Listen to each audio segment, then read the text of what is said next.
So I'm Lucy Sixsmith. I grew up in charismatic evangelical churches, when I was a teenager, very often went to a festival which many people will also have been to, called Soul Survivor. It was a very fun and exciting thing to go to as a teenager.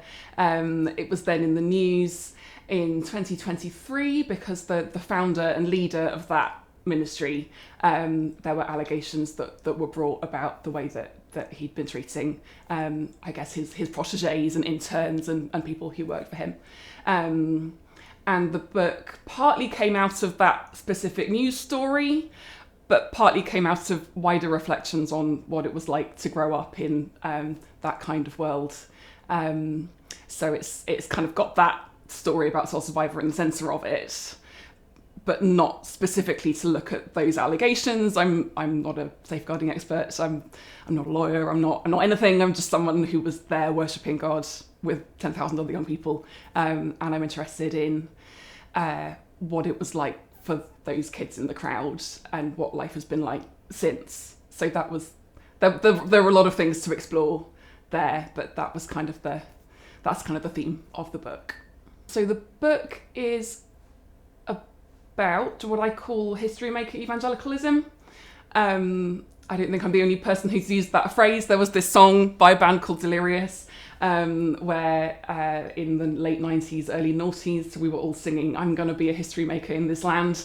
Quite a lot of feeling hyped up about this sense of we're a chosen generation, we're going to do great things for God, we're going to bring God's heart for justice to the world, bring Jesus to those who need to know him, and maybe with a sense of pressure on it, I think, as well, of this is now what you're supposed to do in your life.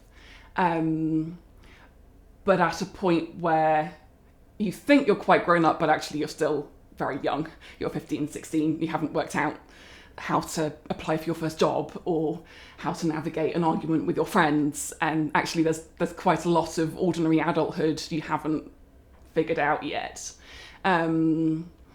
So I felt like I was writing for people of all ages, but primarily for people maybe now in their 30s or 40s, who've gone through that very kind of overexcited teenage phase, and have then had to go, oh, this is ordinary adulthood.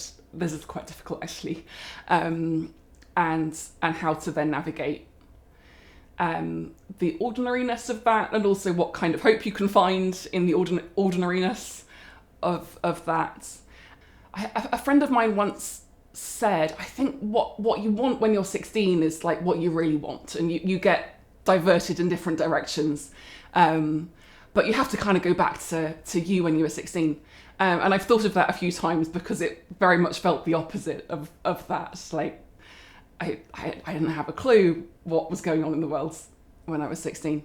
But it's interesting to jump back that far, and try to think through, because it's not like a survivor narrative. This is something more kind of in-betweeny of being part of a church, learning from it, hopefully in some ways being a better person because of it, but then also questioning. Whilst I was in that kind of world as a teenager into my early 20s, being quite fortunate, coming from quite a sheltered place, being very lucky, I didn't really grasp how difficult life can be. Even in the moments when we were talking about God's heart for the poor and justice and the things that we could do to make the world a better place, that's somehow not quite the same as getting to grips with the complexity of ways in which life can be really quite difficult for everyone, really. So I think probably in my mid-20s, I shifted to a less of a sense of triumphant victory in faith and more of a sense of Christianity is about God having suffered, and how bizarre is that? And for me, that came with a sense of, gosh, I have no theology at all. I have no, I thought I knew everything. And it turns out I knew nothing. I have no idea. So to look back to teenagerhood is to look back to a point where everything seemed possible, and maybe we were going to save the world. But being in a really kind of innocent place. So it comes from a song by the worship leader Matt Redman. It's a song which, for some people who've been in this kind of church, it will immediately be that song. As I say, hopefully for people who haven't been, it's still an evocative title and captures something of this kind of sense of struggle or disappointment with church. The background to that song, which is kind of in the book a little bit, is that Soul Survivor Church had a period where this leader and founder, Mike Pilavachi, said that the church was emphasising too much the quality of the music and whether the worship was kind of being done to a good standard, and it started to feel like a bit of a performance, and so they stopped singing with music for I don't know how many weeks. There was a sort of, we should strip it all back to silence and then rediscover what worship is all about. This was the story. And so Matt Redman wrote this song about coming back to the heart of worship, and it starts with when the music fades. And I'd sung that song so many times, used it in front of church. I think we all thought that was so powerful, to kind of step away from the instruments and the PA and the stuff and come back to just worshipping Jesus.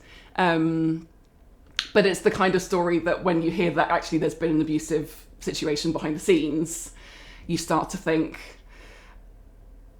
how would that have landed for a very, very young worship leader if the pastor of the church says, we're emphasising too much at like what the quality of the music is, and we need to get all of the stuff that you're doing as part of your job, little worship leader, we need to get rid of so that we can come back to the heart of worship. And you kind of think that would have to be so hard if you're the worship leader and you've just been trying to do a good job. And then it's kind of ironic that actually out of that situation, Matt Redman wrote a really, really good song. But do you ever get to say, I'm pleased with that song, if you're in a culture that says you've got to be humble because you've got to be worshipful? And now I kind of think people should get to say that they wrote a good song. So that's when the music fades. That's the background to the title. So it was interesting wanting to capture an experience that loads and loads of people will have had, but knowing that actually you can't speak for everyone. People will have had their own stories and may have been hurt in ways that I can't capture because I haven't had that experience. So I tried to use my own memories, but in a way that acknowledges that that's just my memory, and there's room for someone else to have a different memory of this, maybe of the same time, the same meetings. So I started the book, as in the first chapter of the book goes back to 2004 when Soul Survivor ran a mission called Soul in the City. And so I've used my memories of that trip, where a whole bunch of us, rather than the standard festivals for that year, Soul Survivor said, let's all go to London, we'll do community projects, we'll work with local churches, we'll do litter picking and help with kids clubs, and have big worship meetings in Trafalgar Square and all over London. And there was kind of a sense of, we can sort out London all at once in a fortnight, yeah! And so I've used my memories of that, which are specific to me. I remember the specific jokes that my friends and I had for that week, the kids club that we were helping with, and just kind of seeing all of these teenagers in there. We all had white t-shirts for our Soul in the City team t-shirts, and kind of dispersing onto the streets like, we're all going, yeah. And the kind of the naivety of that, but the fun that you have when you go on summer camp with your friends, basically, when you're a teenager. I'm sure there'll be people reading the book who remember Soul in the City, But even if it's not Soul in the City, they might remember that moment of fun and excitement and kind of giddiness because you're young and this is what teenagers do. They stay up to the middle of the night playing card games and telling silly jokes and singing songs, and who would want to sleep kind of thing. I hope people will recognise that kind of, this is simultaneously very grandiose because we're going to save the world, but also kind of just naive and childish, and it's what teenagers do. It was really important for me to write about worship in the sort of biggest and deepest sense, and these specific songs which I grew up using to worship God. Partly because that was a big part of Soul Survivor, I think. With this story, a lot of the songs were being written by people who we've now heard were not being treated well in that space. So the songs were kind of at the heart of it in that way. And the songs were at the heart of it for me because it was just for me personally an important part of practicing faith. Like, for most of my life, I would always have worship songs on the brain, and when you spend a lot of time worshipping, that's where you're getting your theology. It's where you're getting sort of the shape of how you feel about yourself and God and the world, and you learn a lot through the songs. A lot of your, I guess, experiences and emotions are channeled through the songs, so it's sort of both something where it would be easy for someone to think, well, you should be able to just sing different songs, kind of thing. Or, if that tradition isn't working for you, it's still God over here in a different tradition. But if the whole way you're used to worshipping God is there's these particular kinds of songs, you can't necessarily jump into organs and hymns and just a different set of ways of worshipping. So I wanted to think a bit about the content of specific songs, and I guess the culture of how we were singing, what we were singing, and then what you do if you don't have the worship songs on the brain anymore because it doesn't quite sit right anymore. I've been kind of aware of that gap. Like, there's normally a song in my head. What do I do now as I'm walking down the street? I hope people will feel heard reading the book, which feels arrogant to say because it's me talking. But I've had a couple of messages as I've been posting it on social media and so on, from people who say, I grew up in that space, but in my life now, there's no one to talk to about it. Obviously, that some people will have people to talk to about it because they're still churchgoers or, know people with the same experiences.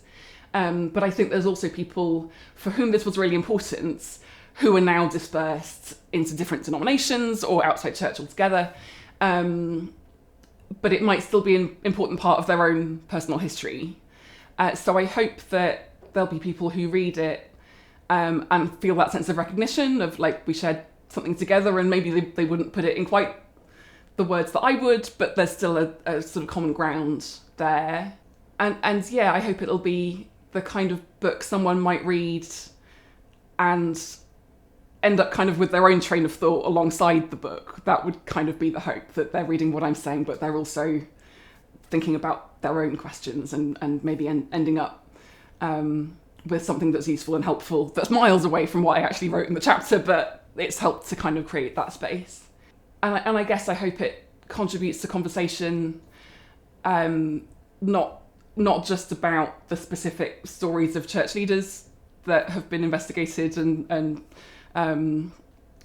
sort of put under scrutiny, although that's right and important, but the conversations about the culture and theology that was around that. It feels important to take that wider view as well. So I hope it feeds into those conversations and maybe encourages other people to also write books in this kind of area.